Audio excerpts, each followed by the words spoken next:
In our next examples, we're going to look at substances that aren't aromatic because they break Huckel's rules. There were 3 Huckel's rules. The first one was flat ring. The second one was cyclic pi system. So let me show you some examples of molecules that violate rules 1 or 2. So one very, very common kind of trick question that is used on standardized exams and things like that to test your understanding is this one. If we look at this molecule, we have 6 carbons with alternating double and single bonds, and in fact we have 2, 4, 6 pi electrons. But this molecule is not a ring. In order to be aromatic, a molecule must be a ring. So therefore, this is not aromatic. Any compound that does not satisfy rule 1 or rule 2, we just say it's not aromatic. It's a normal molecule. Another example of violating rule 1 would be a molecule that can't be flat. Now there's a very specific circumstance that we observe where a molecule might look like it should be aromatic but is in fact not flat. It's this, where although it's sort of cluttered looking, what we have is we have basically a hexagon of 6 carbons with one side not connected, one side open. Because we have to have something to complete the valence to fill out the carbons here, we're going to have a hydrogen atom coming into this space from the top atom of this open side, and then also a hydrogen atom coming into this space from the bottom atom of this side. When we have this situation, it turns out that these 2 hydrogen atoms are basically pointing directly toward one another and trying to occupy the same location in space. As a result, it forces this molecule to twist so that one hydrogen can be kind of coming up, the other hydrogen can be going down, and that breaks the cyclic pi system.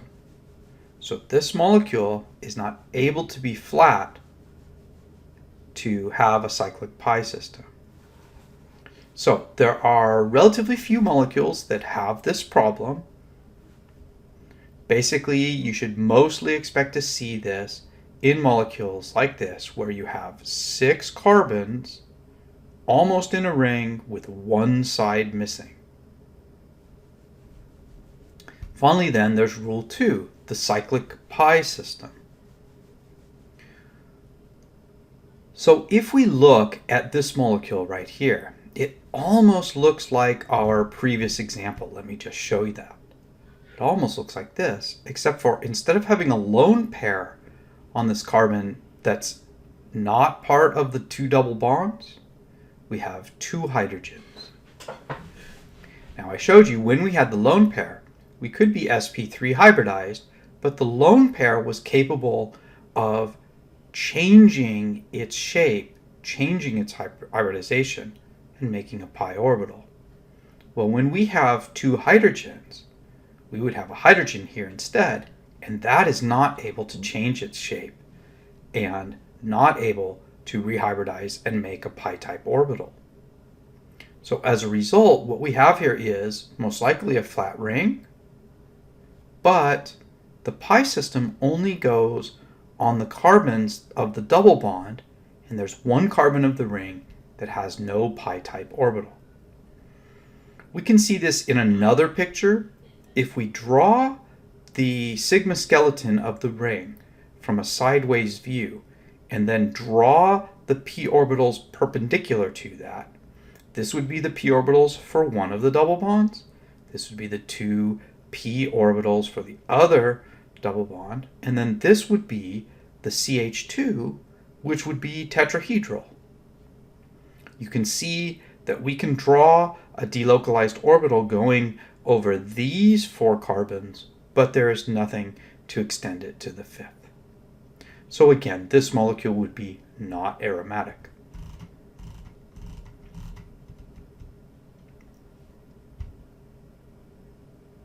The other way that we can violate Huckel's rule is to have a flat ring with a cyclic pi system, but to not have 4n plus 2 electrons. It's particularly important to note the cases where instead of having 4n plus 2, which would be either 2 or 6 or 10 or whatever, we have exactly 4n, which would be 0 or 4 or 8 or 12. In other words, any multiple of 4. In that case, these molecules are actually called anti-aromatic molecules. And in the same way that aromatic molecules have extra stability, anti-aromatic molecules have extra instability, and in fact are very disfavored. And we're going to discuss a little later what they might do to avoid having this extra instability. So let's look at a couple of examples. The first one would be a 4-membered ring like this with 2 pi bonds in it. In this case, we could expect that this would be a flat ring since we have these sp2 hybridized carbons at every carbon. We could expect that we would have a cyclic pi system since we have a pi type orbital on every carbon. But when we total up our pi electrons, we get 2 for one pi bond, 2 for the second pi bond, and that's it. So that adds up to only 4. 4 is not a 4n plus 2 number. 4 is actually what we call a 4n number. It's a multiple of 4. Therefore, this molecule, cyclobutadiene, is anti-aromatic, and it's very unstable. And in fact, it doesn't really occur naturally. We have synthesized it, but when it is synthesized, it almost immediately reacts to become something different that would be not anti-aromatic. This particular one does a Diels-Alder reaction with a second molecule and makes a larger Diels-Alder system that doesn't have a cyclic pi system in it. Here's another example. This is a molecule that I talked about earlier. So in this molecule, we have 8 carbons, 4 pi bonds. For right now, we are going to assume that this would be a flat ring. We're also going to assume that this would be a cyclic pi system. We're going to talk about some subtleties about those assumptions later, but for right now, what we're going to do is we are always going to assume that unless we can otherwise know about it, we are following Huckel's rules. So if we have rule 1 and rule 2 satisfied, then we would total up our pi electrons. So we would have 2, 4, 6, 8 pi electrons. And again, as a multiple of 4, that's a 4n number, and this would be anti-aromatic. As I told you earlier, when this molecule was synthesized, it was found to be not aromatic. It probably doesn't exist very often in nature because there's no benefit. In fact, there's sort of a disadvantage of having this. This molecule actually, when it was synthesized and later studied, it was found to not be a flat ring. Because being anti-aromatic is so bad, it actually bends so that it breaks the cyclic pi system. But according to Huckel's rules, we would call this anti-aromatic. Earlier we looked at an example where a lone pair of electrons could rehybridize and become pi electrons that can donate to a pi system. There is, however, a rule about this. Atoms like oxygen can have two lone pairs on them. If an atom has two lone pairs, only one of the two lone pairs will be able to rehybridize and align with the pi system. Similarly, if an atom has a pi bond in a lone pair, only the pi bond will be counted as part of the pi system. We're going to look at some pictures of the cyclic pi systems to see why this would be the case. So let's look at this molecule. This is furan. What I'm going to do is again draw a side view of the sigma system. I'm going to put the p orbitals on, and then I'm going to look at what the lone pairs would do.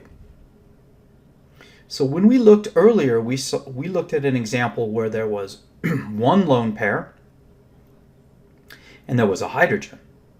And what we saw was the lone pair would rehybridize from being sp3 hybridized. It would rehybridize to sp2, so that would create a p orbital perpendicular to the plane that could be part of the pi system.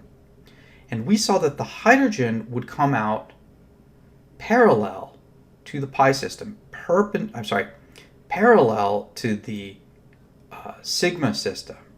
It would be perpendicular exactly to the pi system. When orbitals are perpendicular, we say they are orthogonal to each other. They don't overlap with each other. In this case, instead of having that hydrogen, we have the other lone pair. But that other lone pair is going to have to be in an sp2 hybridized orbital that's going to be arranged trigonal planar, and it's going to be perpendicular to the p orbital. So the lone pair in the p orbital can line up and contribute to the cyclic pi system, but the lone pair in the sp2 orbital is perpendicular and it can't contribute. So therefore, we're going to only count one of these lone pairs.